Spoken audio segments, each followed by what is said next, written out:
ರಾಮಾಯಣದ ಒಂದು ಚಿಕ್ಕ ಕಥೆ ನಿಮ್ಮನ್ನು ಹೇಳೋಕ್ಕೆ ಇಷ್ಟಪಡ್ತೀನಿ. ನಮ್ಮ ರಾಮಾಯಣ ಎಷ್ಟು ವೈಜ್ಞಾನಿಕವಾಗಿದೆ ಅಂತಂದರೆ, ಲಕ್ಷ್ಮಣ ಮೂರ್ಛೆ ಹೋಗಿರ್ತಾರೆ, ಅಲ್ಲಿ ಶ್ರೀರಾಮನೂ ಇರ್ತಾರೆ, ಜಾಂಬವಂತನೂ ಇರ್ತಾರೆ, ಎಲ್ಲ ದೊಡ್ಡ ದೊಡ್ಡ ಪಂಡಿತರು ಇರ್ತಾರೆ. ಆದರೆ ಯಾರು ಬಂದುಬಿಟ್ಟು ಲಕ್ಷ್ಮಣನ ನಿನ್ನ ಜಾತಕ ಯಾವುದು, ನೀನು ಯಾವ ರಾಶಿಯಲ್ಲಿ ಹುಟ್ಟಿದ್ಯಾ, ಯಾವ ಹೋಮ ಮಾಡ್ಬೋದು ಅಂತ ಯಾರೂ ಕೇಳಲಿಲ್ಲ. ಸೊ ಶ್ರೀರಾಮ ಏನು ಮಾಡ್ತಾರೆ, ಆಂಜನೇಯ ಸ್ವಾಮಿನ ಕರೀತಾರೆ, ಹಿಮಾಲಯಕ್ಕೆ ಹೋಗಿ ಸಂಜೀವಿನಿ ಬುಟ್ಟಿಯನ್ನು ಔಷಧಿಯನ್ನು ತೊಗೊಂಬರೋಕ್ಕೆ ಹೇಳ್ತಾರೆ. ಆಂಜನೇಯನೂ ಸಹ ಏನೂ ಮಾತನಾಡಲ್ಲ, ಶ್ರೀರಾಮ ಹೇಳಿದ್ದಾರೆ ಅಂದ್ಬಿಟ್ಟು ಹಿಮಾಲಯ ಪರ್ವತಕ್ಕೆ ಹೋಗಿ ಸಂಜೀವಿನಿ ಬುಟ್ಟಿಯನ್ನು ತೊಗೊಂಬಂದು ಕೊಡ್ತಾರೆ.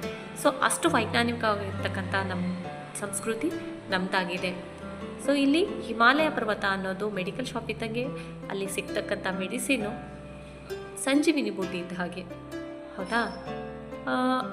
ಇಲ್ಲೇನಾಗುತ್ತೆ ಅಂತಂದರೆ, ನಾವು ಕಾಯಿಲೆ ತಪ್ಪಿದಾಗ, ಹುಷಾರಿಲ್ಲದೆ ಇದ್ದಾಗ ನಾವೇನು ಮಾಡ್ತೀವಿ, ದೇವರಿಗೆ ನಮಸ್ಕಾರ ಮಾಡಿ, ದೇವ್ರ ಮೇಲೆ ಎಲ್ಲ ಭಾರ ಬಿಡೋದಲ್ಲ, ದೇವ್ರ ಮೇಲೆ ನಮಸ್ಕಾರ ಮಾಡಬೇಕು, ನಂಬಿಕೆ ಇರಬೇಕು.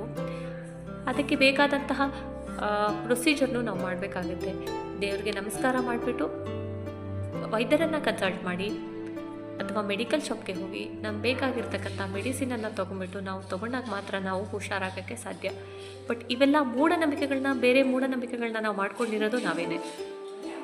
ಸೊ ವೈಜ್ಞಾನಿಕವಾಗಿರ್ತಕ್ಕಂಥ ನಮ್ಮ ಸಂಸ್ಕೃತಿಯನ್ನು ದಯವಿಟ್ಟು ಹಾಳು ಮಾಡಬೇಡಿ. ಇಷ್ಟ ಆಗಿದ್ದರೆ ಲೈಕ್, ಶೇರ್ ಆ್ಯಂಡ್ ಸಬ್ಸ್ಕ್ರೈಬ್ ಮಾಡಿ. Thank you.